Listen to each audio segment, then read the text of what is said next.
We provide you the platform to turn your dreams into reality. Give wings to your aspirations with KR Mangalam University. हमारे दो सहयोगी हमारे साथ जुड़ चुके हैं। रमेश भट्ट भी इस वक्त हमारे साथ जुड़ चुके हैं, साथ ही साथ सैयद आमिर भी हमारे साथ जुड़ चुके हैं। सबसे पहले हम रमेश भट्ट का यहाँ पर रुख करते हैं। रमेश जी, अभी क्या स्थिति आप देख रहे हैं? अभी किस तरह से फिलहाल मौसम या हालात वहां पर?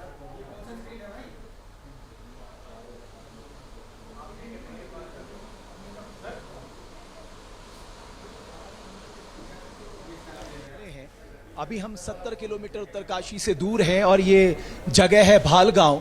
और रास्ते भर अगर आप देखेंगे मूसलाधार बारिश हो रही है, बारिश लगातार हो रही है और जगह जगह लैंडस्लाइड है। अगर जहां पर मैं खड़ा हूं, अभी कुछ ही देर पहले यहां पर आप देखिए, मैं तस्वीर दिखाने की कोशिश करता हूं। यहां पर ठीक ऊपर एक प्राथमिक विद्यालय है, उसकी पूरी रिटेनिंग वॉल जो है वो भारी बारिश के चलते सड़क पे आ गई है।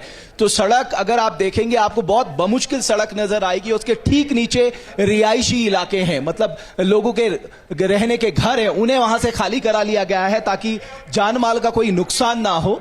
तो कुल मिलाकर अगर आप पिछले 2 दिन से जो लगातार बारिश हो रही है वो अभी भी जारी है, क्योंकि यहां पर अलर्ट अभी भी जारी किया गया है। स्कूल आज भी बंद रखे गए हैं।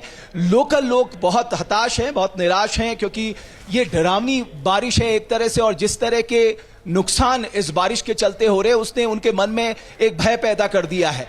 तो चारों तरफ अगर आप देखें, और दूसरी जो बड़ी चुनौती है धराली में, वो रेस्क्यू ऑपरेशन को लेकर है, क्योंकि वहां की अगर आप बात करेंगे तो वहां सबसे बड़ा चैलेंज ये है कि वहां जो कनेक्टिविटी है, क्योंकि भटवाड़ी पे रोड पे भू धसाव आ गया है, जिसको बताया जा रहा है कि लंबा समय लगेगा ठीक करने में। उससे आगे जो गंगनानी है, गंगनानी में एक लमच्छा पुल है, वो पुल वॉश आउट हो गया बता रहे हैं। तो आपकी कनेक्टिविटी, रोड कनेक्टिविटी एक तरह से मुश्किल में आ गई है। दूसरी तरफ आपका अगर आप देखेंगे, आप इलेक्ट्रिसिटी कैसे रिस्टोर करेंगे? हालांकि मुख्यमंत्री अभी कह रहे थे कि उसके लिए नई केबल बिछाई जा रही है। तीसरा जो सबसे बड़ा चैलेंज है, अगर आप हवाई रेस्क्यू भी करेंगे तो मौसम उसकी क्या अनुमति दे रहा है? इस समय मौसम यहां पर बड़ा खराब है। तो कुल मिलाकर बहुत बड़ी चुनौती उस पूरे इलाके में रेस्क्यू ऑपरेशन, ढूंढ खोज, राहत और बचाव कार्य के लिए दिख रही है। बिल्कुल, और सैयद आमिर भी हमारे साथ हैं इस वक्त ग्राउंड जीरो से। आमिर, वहां पर आप जहां इस वक्त आप हैं, वहां क्या सिचुएशन आप देख पा रहे हैं? क्योंकि इससे पहले जो तस्वीरें हमने आपको दिखाई थी। अच्छा ठीक है, आमिर से हम फिर संपर्क साधेंगे। एक बार फिर से हम रमेश भट्ट का रुख करते हैं। रमेश, सबसे बड़ी बात यह कि जगह जगह जो रास्ते जो बाधित नहीं भी हैं, और वो लोग जो अपने आप को वहां से सुरक्षित बचाना चाहते हैं, वो भी लैंडस्लाइड, पत्थरों की चपेट में आ रहे हैं। ऐसी तस्वीरें सुबह से हम देख रहे हैं जहां बाल बाल बचे हैं यात्री।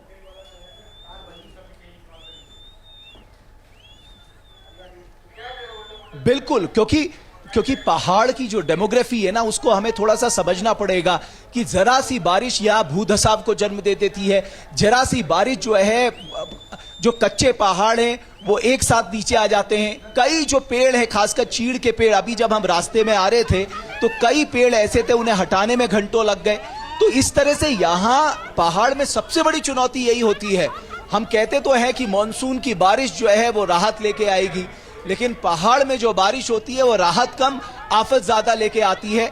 मेरे साथ कुछ ग्रामवासी भी हैं, मैं चाहता हूं उनसे मैं बात करूं। मैं भालगांव में हूं, जो 60 किलोमीटर में उत्तरकाशी से, पहले यहां भालगांव से हम उत्तरकाशी की तरफ रुख कर रहे हैं। आप मुझे बताइए कि यहां किस तरह की चुनौती आप देख रहे हैं पिछले 2 दिन से? पिछले 2 दिनों से लगातार बारिश हो रही है। हाँ। आप देख सकते हैं। हाँ। और यहाँ पर जो अभी ये दीवार देख रहे हैं आप स्कूल की, ये पूरी तरह से ढह गई है और बहुत खतरा हो गया। ये उत्तरकाशी सोकोली बाईपास है मेन, तो यहाँ पर जो है इस दीवार के ढहने से ये जो रास्ता है ये पूर्ण रूप से बंद हो गया है, मौसम खुला। और यहाँ पर जो स्कूल को बहुत खतरा हो गया, बच्चों के लिए बहुत खतरा हो गया। तो और इसके नीचे भी जो है गाँव है। हाँ, बिल्कुल।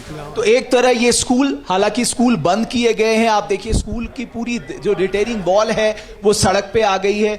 नीचे घर को खतरा है, उसे एहतियातन तौर पे खाली करा लिया गया है। इसलिए पहाड़ में ये पूरी तरह से आफत की बारिश है, और अब हर कोई इसी की प्रार्थना कर रहा है कि ये आफत की बारिश बंद हो। इंद्रदेव आप बारिश करना बंद करें और किसी तरह लोग जो है अपने काम पे जुट जाएं। और सबसे बड़ी चुनौती जो सरकार के लिए है, प्रशासन के लिए है, कि थराली में जो रेस्क्यू ऑपरेशन जिस गति से चलना चाहिए था उसको चलाया जाए, क्योंकि वहां पर पहुंचना बहुत मुश्किल हो रहा है, क्योंकि रोड यातायात बाधित है, कई जगहों पे बाधित है। इसके अलावा इलेक्ट्रिसिटी की रिस्टोरेशन में एक बड़ी समस्या आ रही है।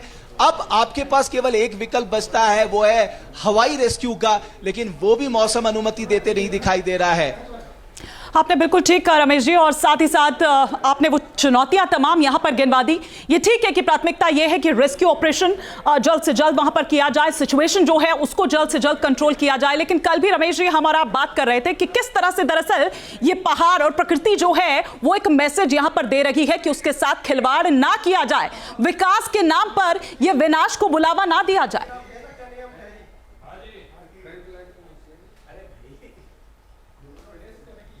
देखिए, ये बात तो बिल्कुल सही है, क्योंकि जिस जगह की हम बात कर रहे हैं 2013 में भी यहां पर एक, हालांकि ये इतना नुकसानदेह नहीं था, लेकिन उस समय भी एक रौखड़ वहां पर आया था और वहां बहुत नुकसान पहुंचाया था।